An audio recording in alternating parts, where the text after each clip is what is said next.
Hello again, and welcome to the Soccer Media Podcast, and Happy New Year. I'm John Shrader. We're talking soccer television this time around with veteran producer Shaw Brown. Here's a little bit of a tease. I don't know if anybody has the answer to this, but I'm going to ask you. Do you have any insight on where FIFA's going with the next Men's World Cup on television in the U.S. or North America? Do you have any idea?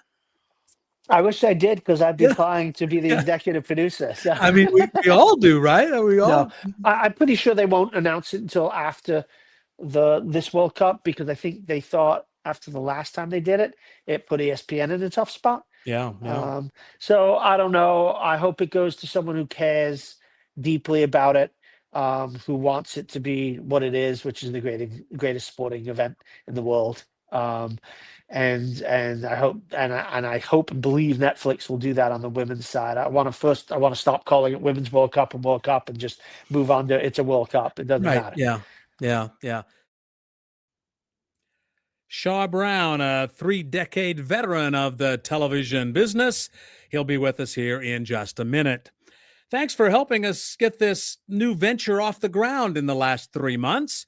We look forward to a lot of really cool stuff in the coming months. If you like us, maybe you'll let us know. Maybe you'll subscribe, leave a comment. You can reach me at the John Shrader Media Group at schradermedia.com. That's John at schradermedia.com. And I'll get back to you. Got some ideas? Let me know. All right, let's get to Shaw Brown, a little inside soccer television and some big picture stuff as well. We are thrilled to have with us to talk about soccer on television, a guy who's been doing this for, I don't want to date you, Shaw, but maybe 3 decades or so. Shaw Brown is a television producer, not just on soccer, but specializes in soccer as well. And he's with us, and thanks for your time. I appreciate it. Thanks. And I actually might be only on soccer. I just did my first college hoops game. The only thing I've ever produced in my whole life that wasn't that as a producer that wasn't soccer was in November. So I a little endeavor in another sport. I've done tons of sports, but never as a producer. So Did it not go well? it went great, and I had a great time. And I was look, it was awesome. It was a UConn women's game, so that was great, awesome. And my daughter's a huge UConn women's fan, so she was excited about it too. So it was great, but it was honestly, in all my years, it was the first time I'd live produced a non-soccer event in my whole life. Well, and so now your daughter has renewed heroic status for you then. Well, I can only hope. If you know my daughter, I'm not sure that's true. Well, I don't know. We all have daughters, and depending on how old they are, exactly. But whatever it is, it will return. I guarantee exactly. you. So there you go. So how is it then that you specialized in soccer? What's the story behind that? So I was born in England. I grew up just north of London in a place called Loughton, Essex. My dad, who was from Glasgow, Scotland, had met my mom in England. My mom is from New York. They had moved to Michigan. My brothers were born. They'd moved back to England, and I was born. And my dad was looking for a soccer team, and it was mid-70s, and he went to Arsenal and Tottenham, and then he went to the Northeast, and he went to Ipswich Town, and Ipswich under Sir Bobby Robson, were just starting to be good. And it was a family-run club. And he was in, right? He loved it from day one. And I got a good 7-8 years of going to games almost every week with my father and my brothers. And then, I got to see some incredible moments. Paul Mariner, who, if you're a soccer fan in the United States in the last 20 years, you'd know also was my favorite soccer player of all time. I got to meet him as a professional later in life. He was in England, you can be a mascot, which is different than here. You go out with the players. I got to kick the ball around with him, take some shots on Paul Cooper, one of my happy young days of life. And when we connected in New England, 15, 20 years later, I brought some pictures, and he used a swear word, but he was like, wow, that's us. And we became friends almost immediately. And I know they always say, don't meet your heroes, but he was my soccer hero until the very end. We kept in touch, and he was one of the all-time great humans in this world. And I love soccer. I've loved soccer since as long as I can remember. I moved to America. It became harder to keep in touch with my team, but I continued to play. And Yeah, I graduated college. Actually, my senior year, before my senior year of college at the University of Michigan, I'm a proud Wolverine. I worked as the intern for the World Cup for ABC Sports. I got to work with Jim McKay, who was just awesome, incredible. Yeah, that was it. Like, I'm like, I want to work in television, and I want to work in soccer.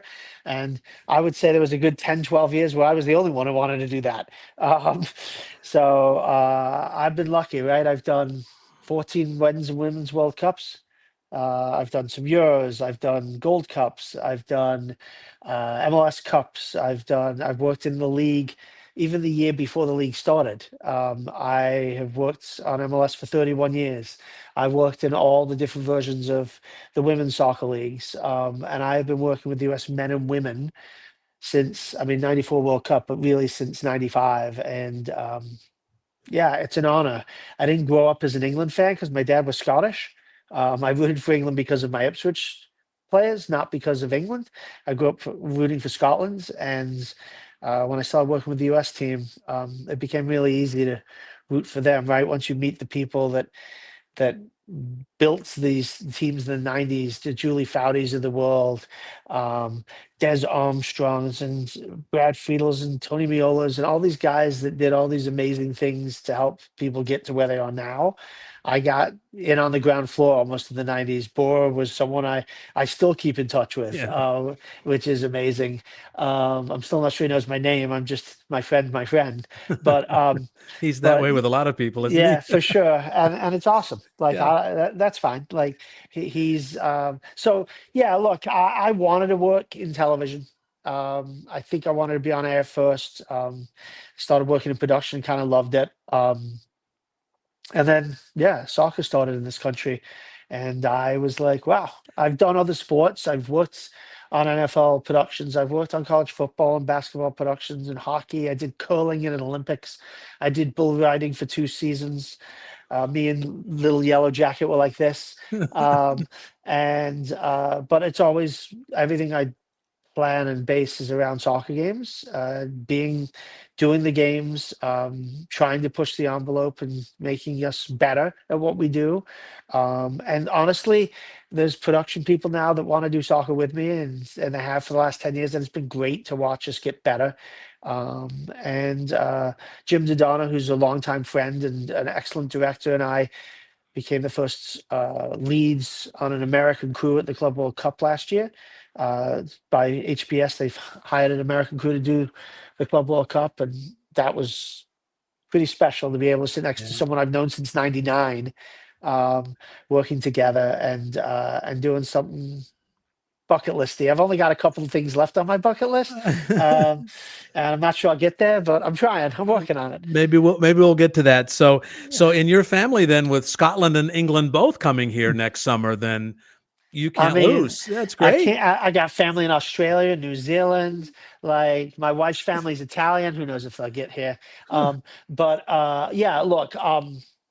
Yeah. I hope fans are ready for what. And I'm rooting for Ireland to get in because the Irish fans are amazing. And the Yeah, '94 no. World Cup, they were great. I am rooting hard for Scotland to get out of the first round for the first time ever. They always get Brazil. It's crazy. If they don't get Mhm. Brazil, they got in '86. They finally avoided Brazil, and they got they got Uruguay, Denmark, and Germany. And Denmark was the best team in that group. In '78, they got the Dutch. Yeah, they find ways to not get out of the group, which they've been in there more than anyone, never to get out of the first round. So rooting for them, happy for them. There's some Ipswich players splattered around some of these nations that I hope get in. So yeah, So if you can afford a ticket, you can't go wrong then, can you? I mean, I don't know if any of us could afford a ticket, That's but yeah, right. absolutely right. Yes. Yeah, yeah. So Shaw, maybe you're lucky in a sense in that you were the right generation to commit to soccer. Although Mm. maybe the next generation, maybe these young people who are in the business now with so many broadcasts, so many outlets when it comes to not just the production of it, but the announcers. I mean, so many young announcers Yeah. have committed to soccer in the last decade or so because there's so much work.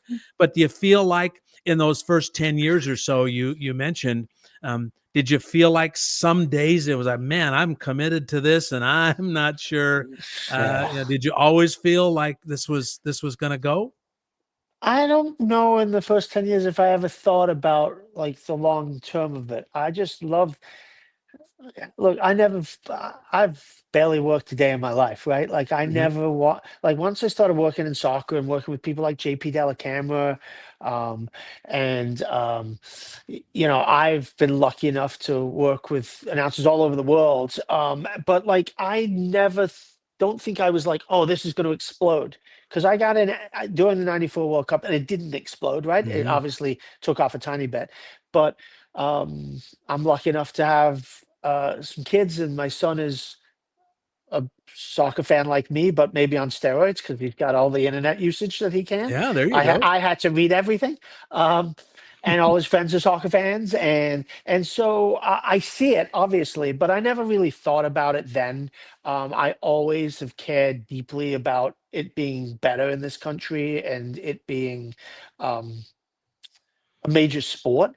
Um, but I never thought about it like, oh, I'm gonna be at the top of this when it explodes. And like it wasn't for me, it hasn't been that way. It's been, and as I've gotten older, it's been, hey, how can I help the younger generation get Hmm. chances? I just did the World Sevens this weekend with Turner, who's been amazing to me. And we wanted all female broadcast, right? So we had 12 female broadcasters on this between we had 16 games in like 40 hours. It was crazy. But it was awesome, right? Like they were awesome. We had two current national team players join us, Olivia Moultrie and Avery Patterson, who took a chance and were like, okay, we'll do it. And they were a blast. I mean, Julie Foudy, who everyone should have a Julie Foudy in their life, um, was amazing as always. She's just such a good teammate. But Shannon Box and Ali Trost Martin, and I'm going to forget people, Lisa Collin and Ali Riley, just all different kinds of people from all around the world joining us to do this.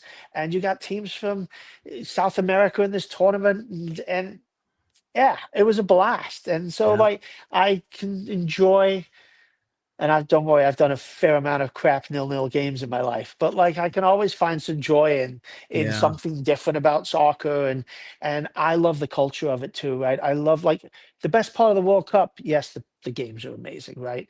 But the stadium, the fans from all over the world, the people who Hmm. saved all their money to come to a game because Yeah. it's their dream. Like I love when watch a game from someone like Cameroon against something like Denmark or Holland with 400,000 fans marching down Yeah. the street, and they're not there to cause any problems. They're Yeah. there because they love their teams. So, Yeah. like, yeah, I never really thought about it being like, oh, I'm the lead of this. I just thought about, wow, how cool is this? I get to watch soccer games, and I've had some great moments.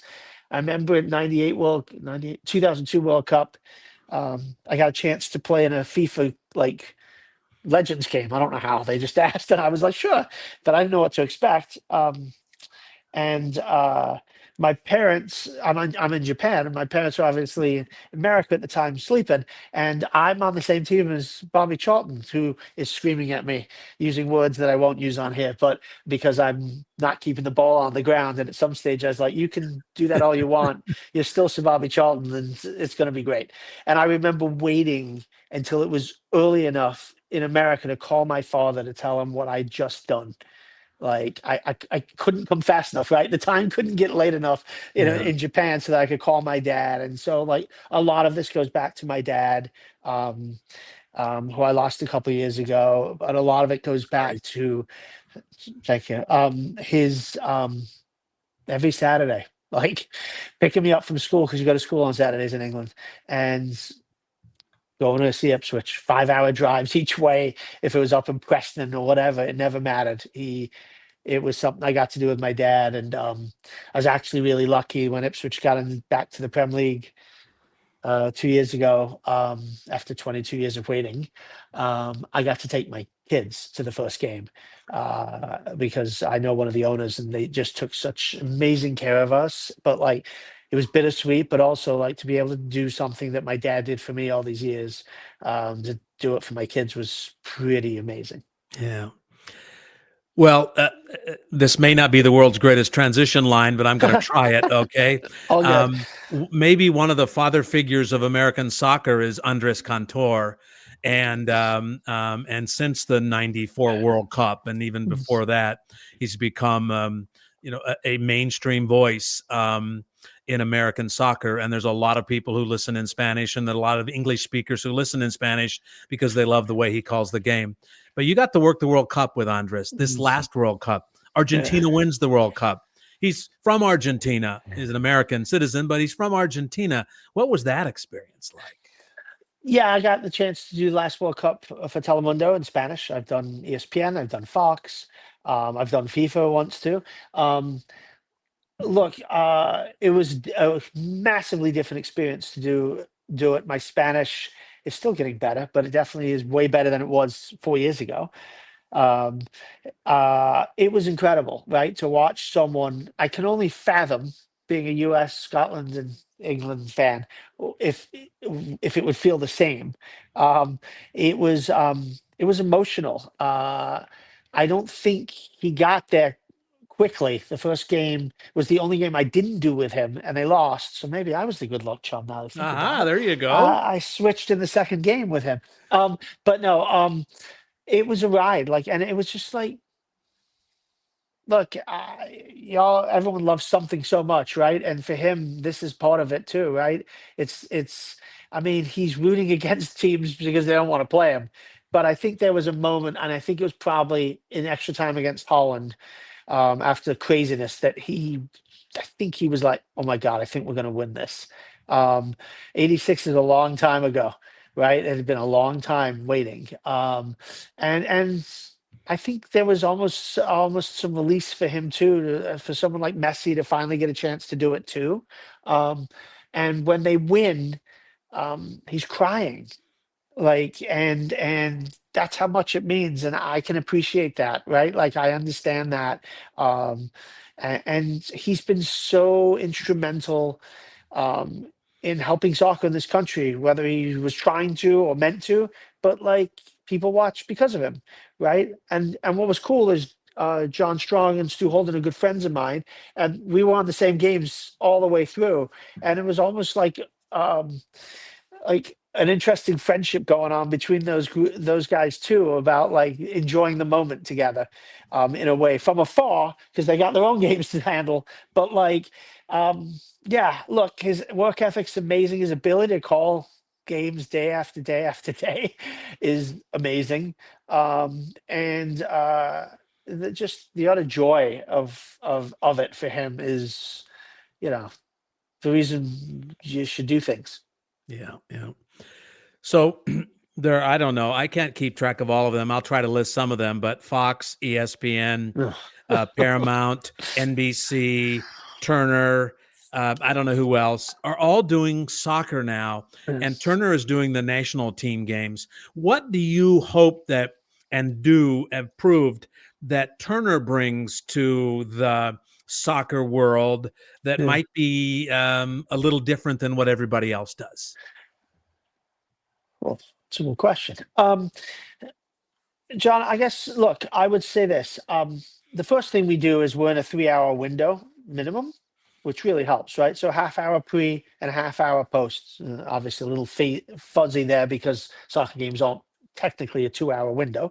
Hmm. Um, but so we're on site with our desk, which means guests come over. We've gotten to know players already. We've done a really good job of, being honest and being fair.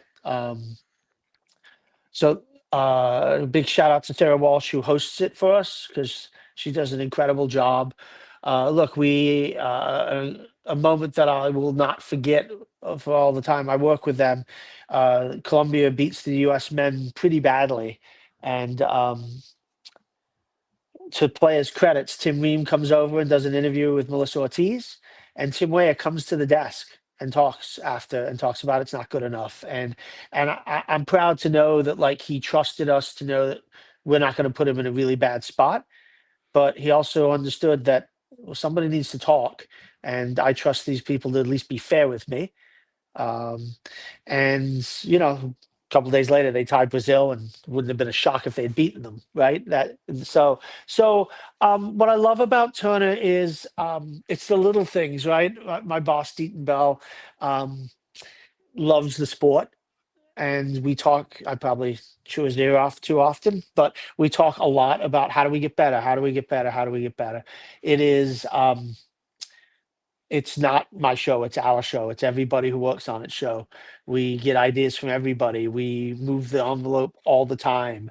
Um, you know, with the World Cup coming, there's some like extra resources, and like Brad Guzan joined us for the last two men's games. And we've done alt casts. We did one around Alex Morgan, and Fox was nice enough to let Stu Holden join us because they're close. We are constantly thinking about it, and I think that helps too. It's not just a week out, what are we doing? But it's constant, like, how do we get better? What's the best way to handle this? When do we go for something different? And everyone involved is good with it. They're good with us trying different things. They're good with us uh, covering the game with like the passion of how much we care about it. We're lucky enough that we travel camera guys and audio people and tape guys. So these are people who want to do soccer, and it helps. It helps our show everywhere, from the technical side of it all the way to what you see on television. And even our tech manager, he does soccer first, right? He's trilingual. He's incredible. He's uber smart, but he loves sitting there and watching the game, and that helps too because he's even thinking about how do I make this better for them so that the quality is better on television. Yeah. So I just think that they have given us a chance to just do a soccer show, right? And give us, and most importantly, I think, and I used to have this conversation when I was at NBC too. We don't have to rush, and I think that actually changes the show. We're not in a 2 hour window. We don't have to um like hurry through anything. And look, I'm not bemoaning anybody who's putting soccer on 2 hour window, whatever. Thank you. Right. I can sit down at 9 a.m. or 7 a.m. on a Saturday and watch soccer. My wife will not be happy with me, but I can watch soccer until 2 in the morning. Right. So anyone who's doing it, I love it. And thank you. But having a large window to do it and making it feel special. And I think they understand. I often talk about it's an honor to do the national teams. And I think they look at it that way too, and it helps. It feels a little bit like, and of course, you're not going to replicate Charles Barkley and Ernie Johnson and the gang, but it feels a little bit like that Turner sort of culture Mhm. philosophy where we're not going to get too far ahead of this thing. We're going to let it breathe a little bit, and you're welcome to tune in for the whole hour. You're welcome to tune in part, Mm. and it's okay with us. And when the game is over, we'll talk about it as long as we need to analyze it. Yeah. Do you feel that? Um, Yeah, yeah, I do actually. And look, I'm still learning it, right? Because it's so unique, and I've watched inside the NBA there, and it's so unique. I'm lucky enough that some of those people that work on it have shifted and started doing some stuff with us, so that helps me. But yeah, look, there's not even necessarily an off time most of the mhm. time. It's Yeah, I've like, seen hey, that. Yeah. okay, we're done. Okay, then we'll get off now, right? Which is amazing.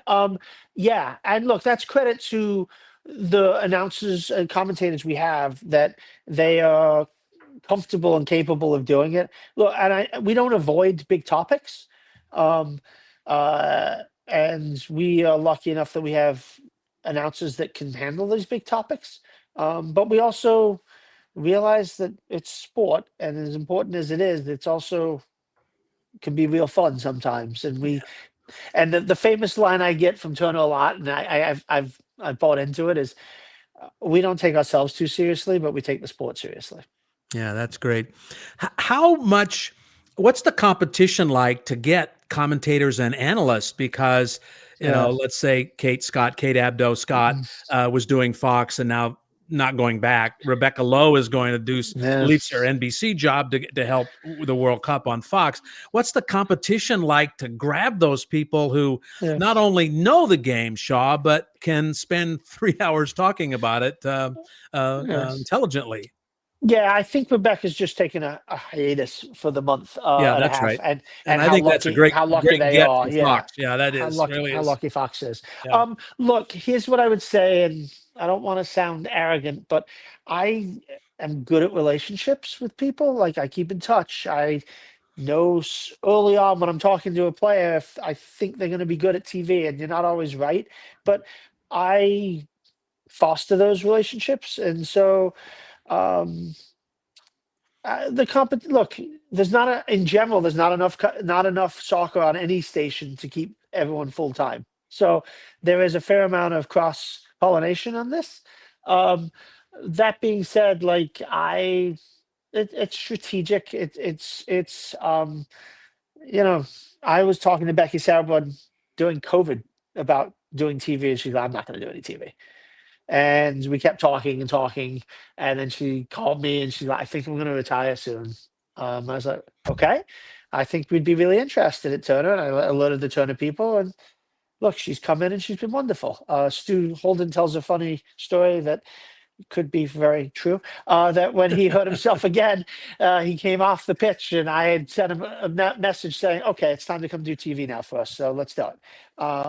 And look, I am like a proud father when I see people that I brought into the business doing well, whether it's with me or not. Mo Adu, Tim Howard. I remember having a conversation with Pierre Musa, who runs soccer for NBC, before the first Premier League season, and we were trying to figure out what to do. And I said, "Look, Tim's over there. What if we talk to him? Maybe he could call a game on days that he's not playing, and he could say stuff like, 'Hey, last week when I played Man City, this.'" And to Tim's credit, he was in, and he's been, he works hard and has been wonderful to work with since. So there's loads of opportunity. There might not be a lot of reps, unfortunately, and more on the women's side than on the men's side to get people in. But like, I've never really cared about any of that. If you're good, you're good. And if you show promise, then we should be trying to help you get to being good. I don't know if anybody has the answer to this, but I'm gonna ask you, do you have any insight on where FIFA's going with the next Men's World Cup on television in the US or North America? Do you have any idea? I wish I did, because I'd be Yeah, applying to be the yeah. executive producer. So I mean, we all do, right? We no, all. I'm pretty sure they won't announce it until after this World Cup, because I think they thought after the last time they did it, it put ESPN in a tough spot. Yeah, yeah. Um, so I don't know. I hope it goes to someone who cares deeply about it, who wants it to be what it is, which is the greatest sporting event in the world. Um, and I hope and believe Netflix will do that on the women's side. I want to stop calling it Women's World Cup and World Cup and just move on to it's a World Cup. It doesn't Right. matter. Yeah.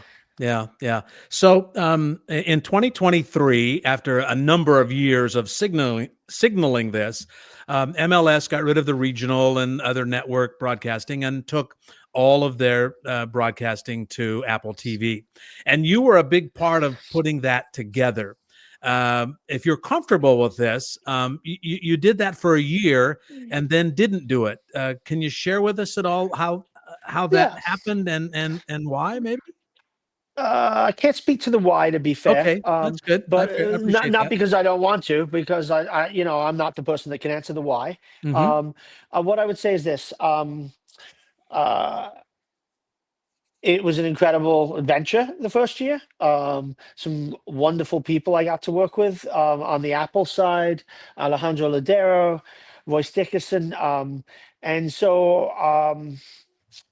I was knee deep in a World Cup when they approached me. IMG. Obviously, I was friends with Grant, and Grant Wall was a couple of rows behind me when everything happened. So, like, it was not the easiest World Cup for me. Um, And so I took some time off after that, and then January comes and MLS is starting in February, and here we go. Um, I like starting from scratch on things. I like working hard on those things. And look, I'm getting to work on soccer. And although I'm an Ipswich Town fan, I would say that MLS is my league. Yeah, look, it was an honor. It was hard. It was hard, and it was a tough year. Um, uh, Personally, between Grant and as I mentioned, I lost my father. It was that year also in August of that year. League's Cup. Messi shows up. We weren't prepared for that. I produced the first 5 or 6 games of Messi's drama, which honestly, an incredible moment to be sitting again next to Jim Dodonna when Messi. I remember turning to him and saying, he's going to score here, the winning goal, and we're going to have to make sure we do this right. And the low end zone opens up a little bit wider just to make sure he has the look correctly, and he scores. And I waited 10 minutes to do a replay because there was nothing I was going to show that was better than anything that was on the pitch. But look, it was a hard, long season. I was by myself in a coordinating producer role, and I shouldn't say it that way. I had some really good help on like the production managing side. Brad Mertel, who's a producer for MLS, stepped in to help me at some stage. Jim Dodonna was helping me, but I was the only production IMG remote person that first year. And I was doing other stuff. I was still doing I wanted to do the national team package. It was the first year for Turner. And I would argue, I'm sure my wife would agree, that it's the most important kind of soccer stuff I do because I love doing the national team stuff. And I did some Premier League stuff, and I'm overextended myself for sure. But I think, and this, like I said, MLS will have to get this, would have to answer this better than I could, excuse me. I think they wanted someone solely focused on MLS. And I was probably not that right choice at that stage. I love doing the World Cup. It's the most important thing I do every 4 years. I want to work on them. I love it. I get it. I still produce games for them. Um, uh, it's hard. It's 600. It's over 600. It's like 700 games. It's hard Hmm. work. Yeah. And so like uh, I, I miss that role in a sense because like I like being part of making sure we do things correctly. But that being said, then it's my job on my game to be as good as I can be when I do them. Yeah. Well, thank you. I appreciate that. One final thought. In the 30 years or so you've done this, an intern for the World Cup in 1994, and now the various roles you've had in those 3 decades since. Is there a uniquely American style of doing soccer on television, or are we doing what the rest of the world is doing? I'm sorry, I'm a No, bad I'm a guy who doesn't believe in off ramp questions. So no, you don't good. get two choices. Is this American uniquely broadcast? And if so, Yeah, yeah, yeah. is that the case? You think? So look, I'm at the forefront of what we have done over the last 10 years, maybe. And I would say I'm an interesting mix myself, right? I'm English born, watch soccer probably more like I'm English than anything else. But I definitely think that, yeah, we do our own thing. We take some pieces of, look, I think our broadcasts are like the United States. It's a melting pot on how we handle stuff. Um, I probably, I do silly things when I watch soccer games from around the world. I have a stopwatch to see how long it takes them to get to a replay compared to how long it takes me to get to a replay. Um, I, I've gone from, hey, it should always be the widest look first to the tightest look last to best looks. Get in the best looks. You don't know how many times you're going to get a look in. So let's do it. I don't love showing crowd, and that's probably very not American sports compared to lots of other sports. I don't think people want to watch, and I learned this at NBC and I agree with it. People don't want to see fans in the stands. They want to see the game, the reacts, all those kind of things. So I'm very particular about it. I think that American soccer is covered beautifully, and I think that there's a misunderstanding about us. I think part of our problem is we don't do 30 camera shows every weekend, right? We don't get that opportunity. I do think there are people in this country that could handle that opportunity if we had that chance. Um, but yeah, I think we probably are closer to British football than anything, but I would in no way think that we shoot it the same way. I think we shoot it tighter. I think that we take a few more chances. But you have to adopt some things, right? I say when I when I talk to my tape guys, I'm like, offside, I want to be able to freeze. I want to go back a pass, freeze, and then push through. Right? That's obviously a British thing to do, but I say to them, I want to be right, not fast. So like we got to get it right before we go put it on the air. Um, that stuff has been a long, hard process of teaching, and it's part of our job to do so, right? We're lucky enough now that we don't have to do it every week because we got a bunch of soccer TV people. But but it's been a long process to get where I think we are. But I do kind of like that we do some things differently.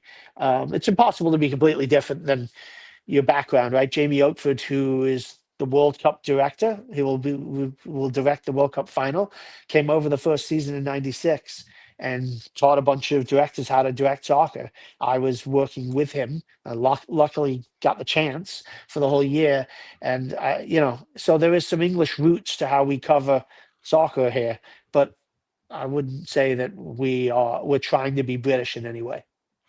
And what we'll see in the World Cup is directed by the world feed and does have 30 cameras or Yeah. maybe more. I mean, it's so much easier to put a little camera somewhere and get this really high quality. And it'll look a lot like the games that people see around the world and be done by European producers and Yeah, directors. yep, European, from England, from Spain, Mexico, I think has some. Hmm. Like, I think, yeah, you'll see, but you'll notice the difference too, right? Like the Yeah. French love to go to super slow replays, right? And you'll be Yeah. like, oh, okay. You'll Um, notice that. I don't know if well, the maybe audience that's does, fair. but you'll know who's That's doing fair. that, right? Yeah. That's fair. Yeah, Yeah. Yeah. that's fair. But So look, I mean, I've gotten, yeah, it's great, right? yeah. It's great. So to steal a line from way back when the women's tennis tour started, they were sponsored by a cigarette company called Virginia Slims, and their slogan was "We've come a long way, baby." In 30 years, we've come a long way, baby, in Yeah. American television soccer. Yes.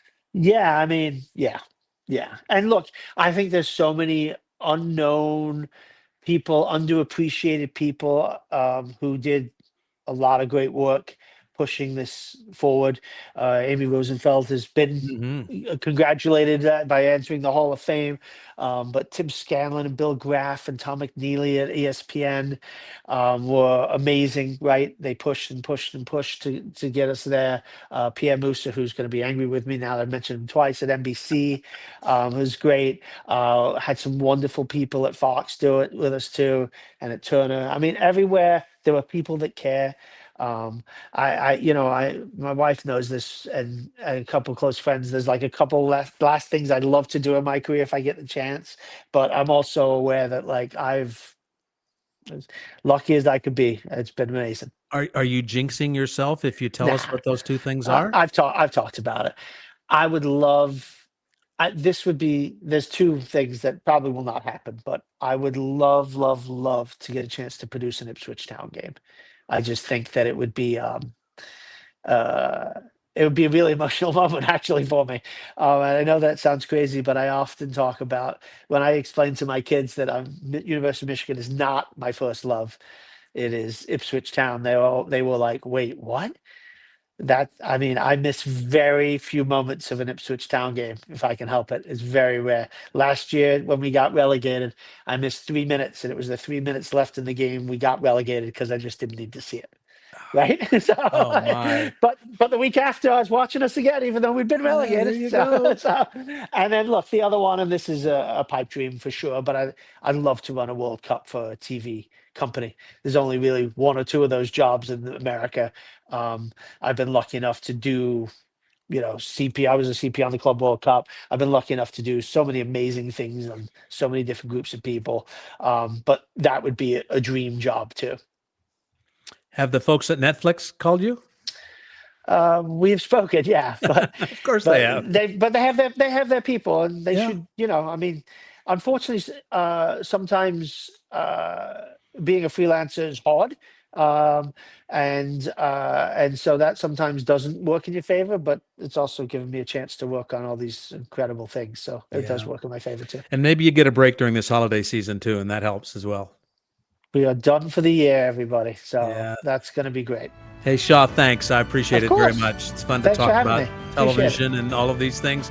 Shaw Brown has been a television producer, mostly in soccer, but now working into basketball, apparently, but mostly in soccer for a long time, and he's been with us, and I appreciate it, Shaw. Thanks.